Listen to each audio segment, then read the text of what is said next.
Nu er der igen hysteri om fødevaresikkerhed og keramik. Og ja, jeg tillader mig at kalde det hysteri.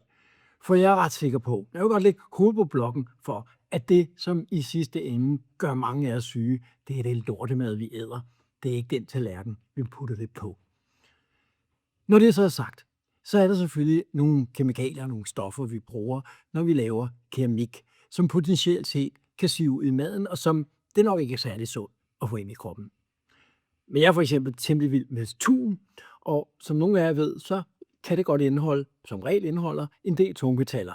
Og jeg er ret sikker på, at jeg får mange flere tungmetaller ind i kroppen af at spise tun, end jeg gør af at lægge det på en tallerken. Næsten lige meget, hvad det er for en tallerken.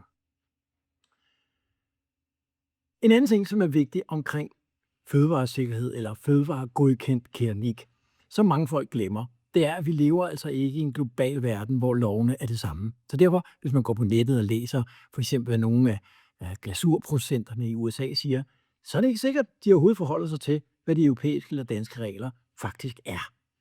Og det bliver du også nødt til at forholde dig til. En anden fejl, som jeg ofte ser i den her diskussion, er, at der er en utrolig fokus på, at det alene handler om glasurerne. Så hvis man har en fødevaresikker glasur, så vil det færdige produkt altid være fødevaresikkert. Men det er simpelthen ikke korrekt. Du kan godt have nogle glasurer, som har nogle giftstoffer, bly for eksempel, som vi stort set ikke bruger i glasurer mere, men lad os nu sige, at du havde en glasur med bly, så er det næsten lige meget, hvordan du påfører den og brænder den, så kan det godt give nogle fødevaremæssige problemer. Men selv hvis du har en glasur, som ikke i sig selv giver nogle sundhedsmæssige problemer, så kan du sagtens ende med et stykke keramik, som bestemt ikke kan betegnes som værende fødevaresikker. Og det kan fx være, fordi du brænder det på en måde, hvor det krakelerer, og de der små krakeleringer inde i dem, der kan bakterier gemme sig, de kan være svære at vaske ud, og derfor vil det ikke normalt være at betegne som fødevaresikkert. Det kan også være, fordi du brænder det forkert, sådan at glasuren i virkeligheden ikke udvikler sig og lukker sig til på den måde, som den skal. Så der kan være mange andre forhold end lige præcis den glasur, du bruger.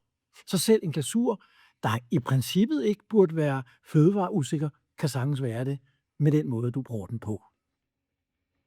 Og så er det en rent juridisk formel del af det. Der er nogen, der mener, at hvis man bare sørger for at købe nogle glasurer, som er fødevaregodkendt af producenten, altså nogle færdigblandede glasurer, så er man home safe, og så behøver man det ikke mere. Nogle har endda fået sådan en myndighedsgodkendelse, og Fødevarestyrelsen godkendelse af deres værksted, de materialer, de arbejder med, og så tænker de, så er det nok fint. Men altså helt formelt, så er det altså bare ikke nok. Fordi i virkelighedens verden, hvis du sælger nok, der er nogle nedre grænser, hvis du sælger nok, så skal du egentlig have godkendt hver eneste stykke keramik, du laver. Og det er jo taget udgangspunkt i en fabriksproduktion, hvor man designer en eller anden krop, og så laver man 10.000 af dem. Så giver det også meget god mening at ofre de penge, det koster at få testet den der konkrete krop. Altså kombinationen af form og ler og glasur og brænding osv., det færdige produkt. Problemet er bare, at det koster 2-3.000 kroner at få testet sådan en kop. Og hvis du nu laver den i en lidt anden form, eller med en lidt anden blanding af glasur, en lidt anden brænding osv., så skal den også testes sådan rent formelt. Og jeg vil i praksis sige, at os, der arbejder med Unica-keramik, vi skulle i princippet tage hver eneste element, vi laver, som kunne komme i kontakt med fødevare, og få det testet, og så altså lægge de der 2-3.000 kroner oven i prisen. Og det siger jo sig selv, fuldstændig urealistisk. Der er jo ikke, det kan forvejen være lidt en kamp at få meget mere end nogle få 100 kroner for en håndlavet kop. Jeg kan ikke forestille mig et marked, hvor der er nogen, der vil betale 2-3.000 kroner mere for den.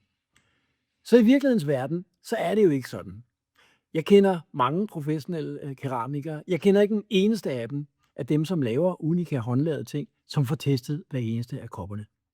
Der er nogen, der laver nogle deltest på nogle af deres serier, men jeg kender ikke nogen, som får testet hver eneste variant af de Unica-produktioner. Også nogle, som bliver lavet, kan man sige, flere af dem, det ligner hinanden, de laver den samme type kop, men det er trods alt Unica, hver eneste af dem, de er lavet i hånden og brændt i hånden. Sådan er det bare. Lev med det. Jeg synes, der er for meget hysteri omkring det her fødevaresikkerhed. Vi skal selvfølgelig holde os fra nogle af de allerfarligste stoffer. Jeg har selv til min egen private produktion stoffer. Jeg har blymynje, jeg har uranoxider, jeg har forskellige andre ting, som man bestemt skal være varsom med, og som heller ikke er noget, jeg bruger i kommercielle sammenhænge. Hvad du bruger privat, det er en anden snak. Det vi snakker om her, det er jo i høj grad, hvad der af tilfælde, hvad der sker, når det er noget, du skal sælge kommercielt. Så mit bedste råd er, slap af. Hyg jer med det her keramik. Bland keramik og bland farver, bland lertyper på en måde, som giver fornuftig mening. Og lad være med at tage de allerfarligste stoffer og blande ind i det. Så vil jeg tage det stille og roligt derfra.